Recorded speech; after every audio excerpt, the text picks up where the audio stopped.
सुप्रभात छात्रों, आज हम शास्त्री प्रथम वर्ष का क्लास लेंगे।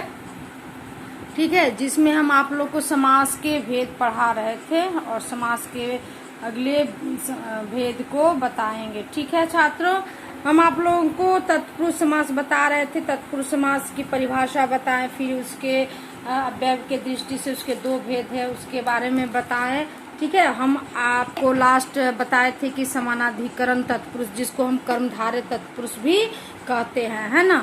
कर्मधारय तत्पुरुष अलग से नहीं है, वो तत्पुरुष के ही उपभेद है। ठीक है छात्रों, तो अब जब हम आप लोगों को कर्मधारय तत्पुरुष पढ़ा रहे थे, जिसको हम समानाधिकरण तत्पुरुष कहते हैं, उसके कुछ कई रूपों में हम मतलब कई रूप देखते हैं उसका, किसका, कर्मधारय समास का। वही उसी के भेद को हम आज पढ़ेंगे। ठीक है, कर्मधारय समास के जितने भेद हैं उसके बारे में हम पढ़ेंगे छात्रों। ठीक है, पहला है विशेषण विशेष्य। ठीक है, इस विशेषण और विशेष्य आप लोग समझ ही रहे हैं छात्रों।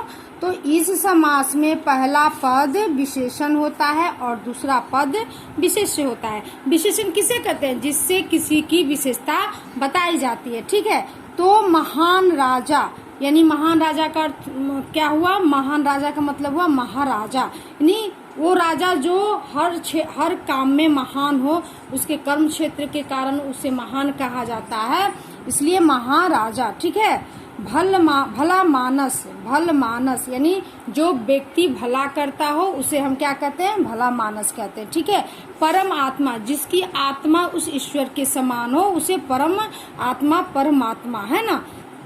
यानी कि परम आत्मा परमात्मा, ये ईश्वर को ही हम लोग परमात्मा कहते हैं। ठीक है, इनका विग्रह महान है जो राजा, भला है जो मानस, परम है जो आत्मा। ठीक है छात्रों, तो ये कर्मधारय के पहला भेद हो गया। दूसरा पढ़ेंगे द्विगु समास। द्विगु समास भी छात्रों, वैसे समास के हम बताए थे शुरू में 4 ही भेद हैं। ठीक है, लेकिन भेद में भी उपभेद है, इसलिए समास के कई भेद होगा। ठीक है, तो उसमें एक भेद है कर्मधारय या तत्पुरुष समास के द्विगु समास। ठीक है, द्विगु भी आप लोग समझते हैं। द्विगु का जो ये संख्यात्मक समास होता है, द्विगु, जिस कर्मधारय में पहला पद संख्यावाचक हो उसे द्विगु समास कहते हैं, है ना।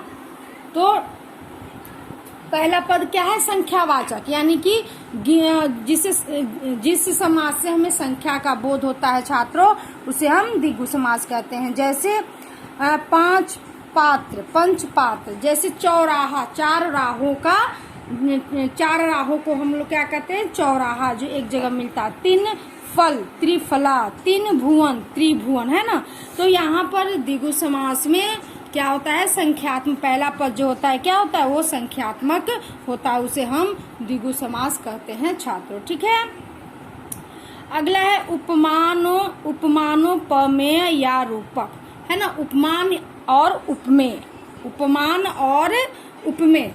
ठीक है, हम लोग उपमा पढ़ते हैं, तो उपमा की एक तरह से ये अलंकार, ये भेद है। ठीक है, तो उपमा, जब हम किसी व्यक्ति के किसी से उपमा देते हैं, उसके समान बताते हैं, उसी को उपमा कहते हैं। तो इसमें हम उपमान और उपमेय पढ़ेंगे।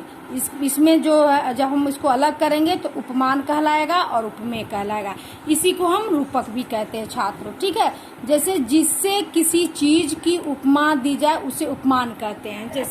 जैसे हम लोग किसी सुंदर स्त्री को या सुंदर लड़की को देखते हैं तो कहते हैं ना कि उसका मुख जो है चंद्रमा के समान सुंदर है, यानी कि उसके बराबर बताना, समान बताना ही उपमान कहलाता है। और जिसकी उपमा दी जाए, है ना, उसे उपमेय की जाए, यानी जिस लड़की या स्त्री की हम लोग उपमा देते हैं वही उपमेय कहलाता है। ठीक है छात्रों, तो इस समास में उपमेय का पहले प्रयोग होता है और उपमान का बाद में, है ना। कहते हैं ना कि उस स्त्री का चेहरा क्या है? सुंदर है, तो पहले हम उपमेय का प्रयोग करते हैं, बाद में उपमान का।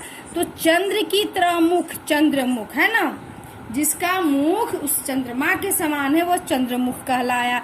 कमल की तरह मुख, है ना, मुख कमल, यानी उसका मुख क्या है? कमल के समान, कमल के समान है। तो इसी को हम लोग कहते हैं छात्रों उपमान में उपमानोपमेय या रूपक। ठीक है छात्रों।